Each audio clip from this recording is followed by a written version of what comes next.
Hey everyone, Shabim here, and we are back with some more of our Fire Pro Wrestling World Tag League. Right, we are starting the second round of matches here in Group C.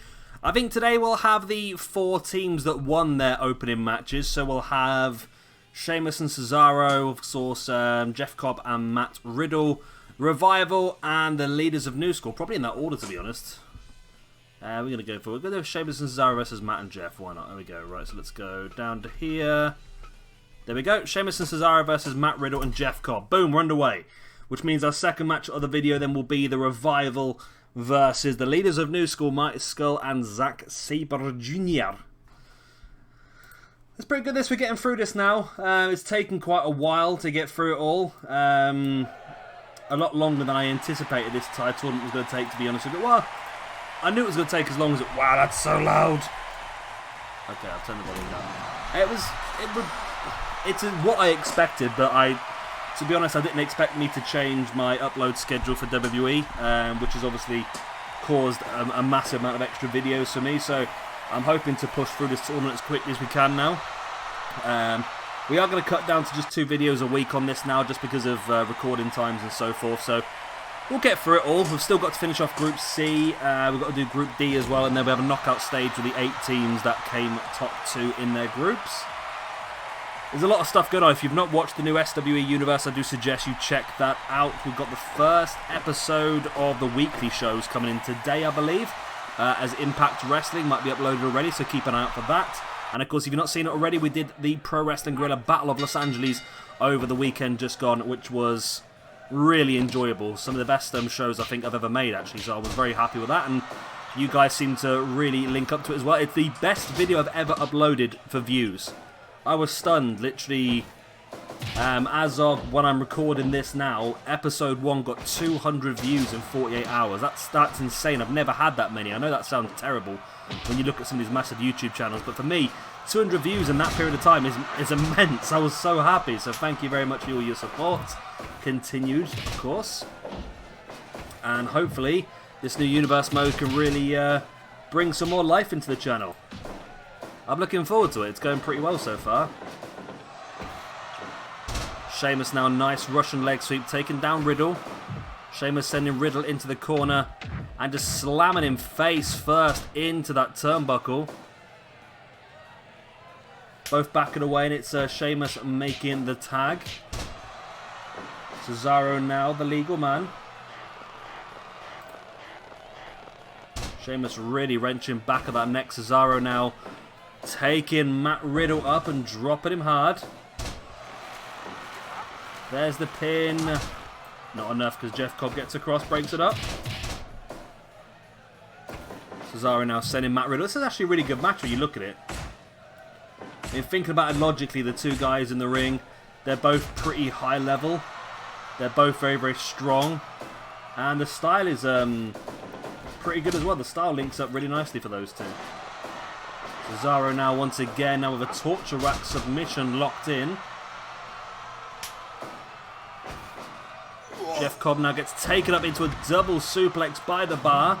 Of course, the Bar no longer exists anymore as a tag team, do they, I suppose, which is a bit sad, but it does allow some other cool tag teams.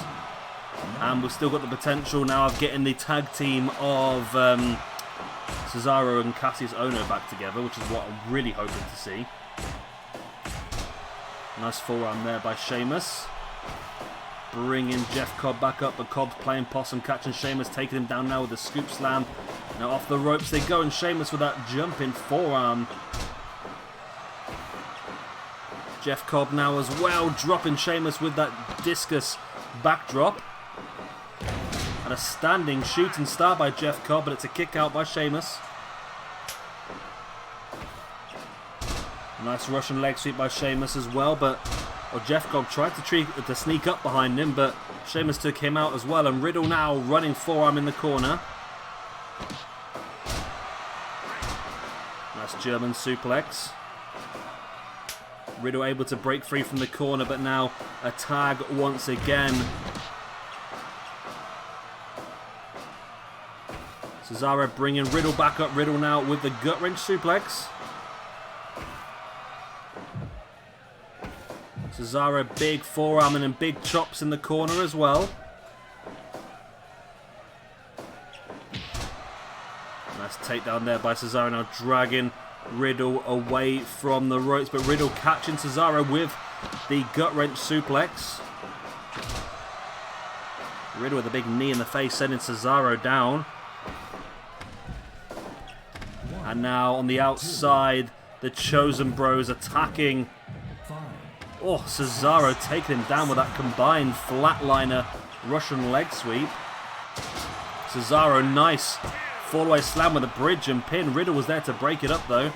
Cesaro rolling Riddle up. I don't think he realised who it was he was attacking. Shooting star by Cobb. Gets only a 2 count. It's broken up by Sheamus. The action is coming thick and fast in this match now.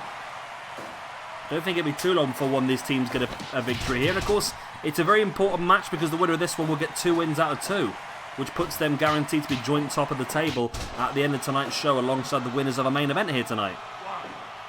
And like I said, each team gets 7 matches each. I think if you win 5 of those, you're in a very, very good chance of going through. Nice running power slam there by Sheamus, bringing Cobb back up to his feet, but Cobb gets across and makes the tag into Riddle. Sheamus with a fall-away slam, sending Cobb across the ring, then just clotheslining Riddle. And Sheamus is pretty good on this game. He's looking pretty awesome, isn't he? Absolutely brutalising anybody who comes near him, slamming Riddle face first into that top turnbuckle pad, bringing him back up to his feet, stiff left hand, dropping Riddle. Sheamus now taking Riddle up and dropping him with that front suplex. Bringing Riddle back up. Riddle springing Sheamus off the ropes, and Sheamus just clattering into Riddle, that shoulder block. Bringing Cesaro back into the match. Riddle throwing Cesaro into the ropes, and we have, okay, this is interesting. Dash Wilder making his way down to the ring. Considering he's going to be in tonight's main event, you'd think he'd be more interested in keeping himself fresh for that main event, but he's actually out here and he's looking to attack Cesaro. Cesaro able to make the tag though, and oh, nice takedown there by Jeff Cobb, the sit-out powerbomb. I've got no idea who the legal men are at this point in time, but I'm pretty sure it's not Cesaro, it's Sheamus and Cobb here. Cobb taking Sheamus down. This is a great opportunity for him though, because it means that if the pin comes now, Dash Wilder can help block off Cesaro. Dash Wilder now dragging Sheamus away from the corner and having a good opportunity here. And there's a submission locked in here by Cobb. Riddle comes across and blocks off Cesaro, locking a submission as well. Submissions everywhere. Standing shooting star once again by Cobb, in for a 1 count because he was too close to Cesaro, who now goes in for the big swing. The Cesaro swing launching Cobb out the way. He'll be really dizzy after that, I think. Both guys trading uppercuts and a big boot by Sheamus to finish it off. Sheamus now getting around the back of Cobb, but Cobb fighting back and locking the arm submission, but too close to the ropes. Referee makes him break it. Sheamus dragging Cobb away from the ropes.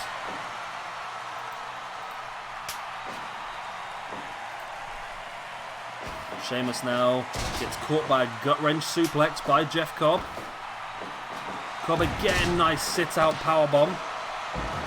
Pretty high octane match this one. One of these two teams are eventually going to have to walk away with the 5 points.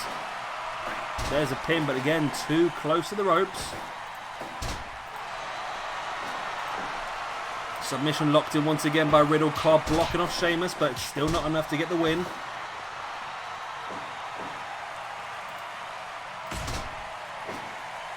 Cesaro now, I thought he was going to make the tag, but no, he goes up to the top and drops from distance with the elbow.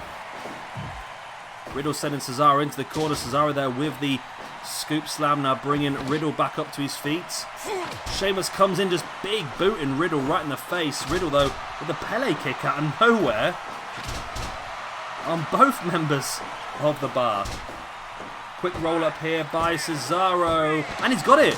Sheamus blocked off Cobb just for enough for Cesaro to get the 3 count and the bar walk away with the points here tonight. Okay, wow. Didn't see that one coming. Not as quickly as that anyway. I mean, it was, as I said, it wasn't a quick match. It's just like the finish sort of came from nowhere. That was insane. Okay, there we go. A win for the bar is going to put them joint top of the table for tonight's show. There we go. The bar now sit on the top. we have got, of course, these guys are still in second at the moment, but the winner of the match between the Revival and the Leaders of New School will go joint top with them. So let's get that one now. So the Revival and Leaders of New School. There we go. Boom. The Revival versus the Leaders of New School. We can do this. It's going to be a pretty cool match again, I think. Was that? That was Dash last match, wasn't it? Yeah, it looks just like him.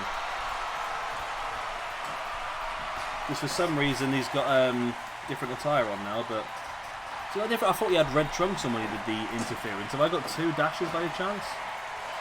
It's a possibility I've done that. I didn't mean to, but it is a possibility I've got 2 dashes, to be honest with you. And here comes the team of Zack Sabre Jr. and Marty Skull, or Party Marty, if you will. That was a big change in his career, you know. Once he got rid of his Party Marty persona and went to the villain Marty, that's when his entire career just picked up tenfold. He joined Bullet Club, and it's just gone from strength to strength from there on. So, yeah, I'm really happy for Marty, I must admit. I mean, I always felt that he had the ability, just never seemed to use it. And then all of a sudden, the new character came into play, and he was fantastic. I was really impressed. So, yeah. So it'll be interesting to see. I'm pretty sure he'll probably end up joining AEW once the Ring of Honor deal comes to an end, which I think is later this year. And he'll be another very useful member of the AEW roster. I imagine he definitely will be, because he was part of All In, wasn't he? He had that great match against Okada. So I dare say he would definitely be involved in that. But who knows? We'll have to wait and see, I suppose. But here we go then. Zack Sabre Jr. I think he's going to be very good on this, but just because it seems that quick submissions are a very, very effective way of winning. And I feel like that is going to be a real cheeky way of getting some cheeky points in this one, because he's very submission based. He's going to keep, there we go, look, straight away just rolling these submissions in over and over again. Eventually one of those submissions is going to lead to the victory. So I think he's doing really well, old Zack, and I'm looking forward to seeing how good and how far they can get. I'd love to see Zack and Marty get through to the finals, I really would. We'll have to wait and see what happens, won't we? This game has not really gone as I've expected so far. It's just gone off and done whatever it wants to do, but it's given us some really interesting and exciting matches so far, so I've been really happy with it, to be honest. So we'll have to wait and see what happens, I suppose. But Revival, of course, have been fantastic as well with their first win. And again, it's a very important match because the winner of this one goes joint top. And next episode will be very interesting as well, because next episode we'll have the 4 teams that lost their opening matches. So that'll be interesting, because I think if any team loses 2... If any team loses 3 matches, I think they're definitely out. But losing 2 matches is probably the limit of what you can lose and still potentially go through. But we'll have to wait and see. Marty now, there's the pin on Dash Wilder, but right in front of Scott Dawson, only a 2 count. Marty with the uppercut. Marty now sending Dash into the corner. Hoists him up and drops him in that backdrop. And Marty comes across and does make the tag into Zack Sabre Jr. And they flatten both members here of the Revival. But Revival getting back into it, but Zack with the knee right in the face of Scott Dawson, bringing him back up to a standing base. Went for the chopper, now rolls him through once again in a submission. And it's well, Scott Dawson trying to show Scott. No, it is Scott Dawson, isn't it? I keep merging. We did this in the previous video, didn't we? That I had these 2 in. I kept merging it into Dash Dawson, don't I? I don't know why I keep doing that. It just keeps happening. It's Dash Dawson. It's not Dash Dawson. It's Dash Wilder and Scott Dawson. But for some reason, my mind just merges them into one. They're just called Dash and Dawson now, anyway, aren't they? They've lost their second names. That's what happens with Vince. I don't know why they do it. Like we saw recently with the NXT Breakout Tournament, all these wrestlers have been given new names. I'm like, oh, that's really cool. They've all got new names, but they've all been given like 2-part names. It's like, what's the point? Vince is just going to take them all off them anyway. Why not just leave them the way they were? It just seems pointless, doesn't it, really? But it is what it is. Vince will keep doing whatever Vince thinks is right, and Triple H will keep doing whatever Triple H thinks is right, and eventually there'll be an argument between the two of them, I suppose. But another submission locked in again by Zack, but again too close to the ropes, and I think that's going to be the way the victory's going to come in this one. Nice sit-up powerbomb there by Marty on Scott Dawson. Dash dragging Zack away from the ropes, and a big right hand into the face of Zack as well. Another stiff right hand. Zack comes across, makes the tag, an elbow to the back of the head. Both guys dropping elbows, and Marty going for a third elbow. Dash now dragging Marty's skull away from the ropes as an elbow to the back of the head brings in Scott Dawson. Marty taking both members of the Revival down. Takes a forearm and there's another forearm, just drops in. A boot to the back of the knee, but then a roll through here by Marty. Oh, there's only a 2 count. It looked like it might have been enough there for a moment though. Marty taking Scott Dawson up into that pile driver style power bomb. Again dropping an elbow into the spine. There's the tag, in comes Zack. Zack catching him once again into a submission. It's just going to be the way, isn't it? That's how they're going to get the win in this one. Is that it? That's it, yeah, Zack's got the win. I thought he did. Why did Dash just to completely ignore the submission and go after Marty Skull? Well, I don't know. Either way, Zack Sabre Jr. and Marty Skull get the victory via submission to go joint top of the group with the Wakigatame. Okay, I'll take your word for it. But there we go, that's the ranking at the end of the second round of matches. So the Bar are joint top alongside the leaders of New School, Marty Skull and Zack Sabre Jr. Joint third and fourth then are the Chosen Bros, Jeff Riddle and Matt Cobb. What the hell am I? My brain's just not working. Matt Riddle and Jeff Cobb, as well as Dash Wilder and Scott Dawson of the Revival. And then next episode, we're going to have DIY, the Usos, we're going to have War Machine, and we're going to have Ring Camp all battling each other for a chance to get the opening 5 points for those teams. I'm going to stop now because my brain is obviously not working anymore. If you have enjoyed this video, please do hit a like and of course subscribe if you want to see some more. I've been Shabby Gamer, thank you much for watching, and I'll see you again later in the week for some more of the Fire Pro Wrestling World Tag League. Bye.